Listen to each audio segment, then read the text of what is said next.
Buff Army, you guys requested this video.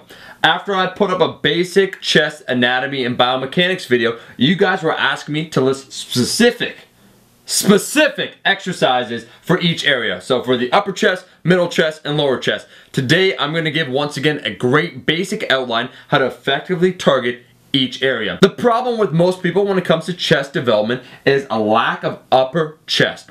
I would estimate probably maybe 80 to 90% of guys have poor upper chest development.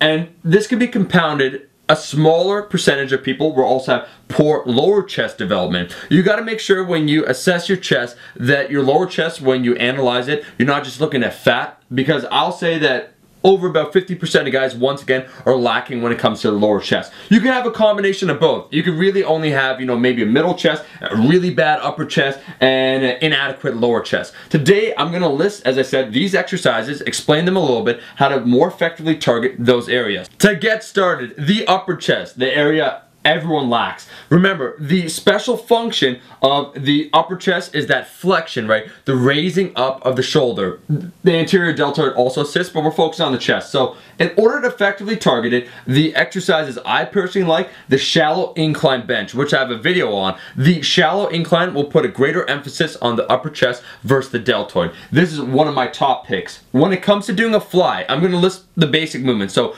compound movements, 1 to 2 compound movements, and then 1 isolation for each area. The second movement would be the low to high cable chest fly, which is featured in one of my bench press training videos. Once again, great. Lastly, it's very interesting. Sometimes bodybuilders get it right. Johnny Jackson was definitely onto something where the floor press, because of the position, if you tuck in also your arms, there's no leg drive, can also assist in the upper chest. So these are the 3 exercises, and there's far more than that. I'm just giving you 3 solid recommendations for exercises in order to target the upper chest.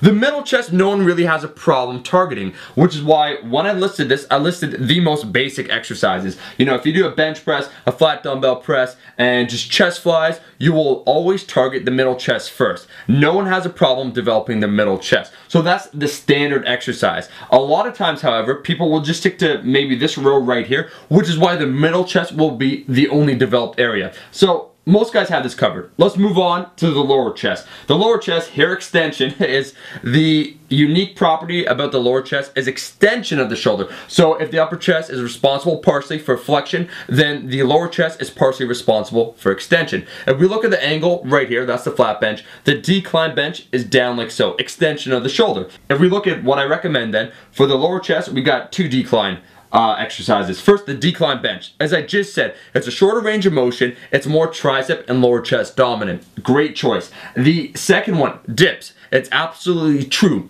You got to make sure that you effectively target your chest, however, by changing the grip. A wider grip will target your chest more when it comes to the dip, as well as keeping your chin tucked and slightly leaning forward. So great for the lower chest. Finally, of course, we know chest flies. If you put it once again on a decline, you'll put your lower chest at a better mechanical advantage to be worked. That's what this really is. Taking common exercises, so your bench press, and modifying it slightly. It's really intuitive to shallow incline bench.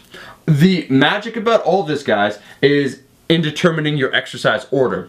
Because what you do day in and day out will determine whether a muscle grows or not. Meaning, if you constantly just train the bench press, you will not grow jack shit in your upper chest. It'll be very hard to do.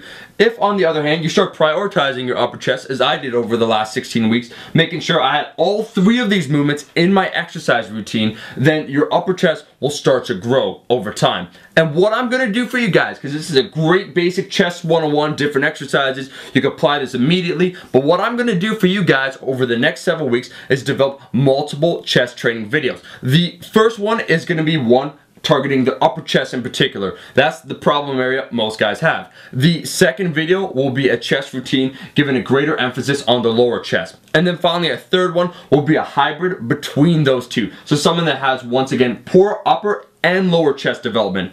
Buff Army, that is truly it. Understanding a little bit about your body and a little bit of science can go a long way to building the body that you want to achieve. Developing that full rounded chest. And that's all I gotta say. Thank you for watching. Make sure, as always, to like, share with friends, and subscribe. Buff Army, I'll be seeing you guys in the next video.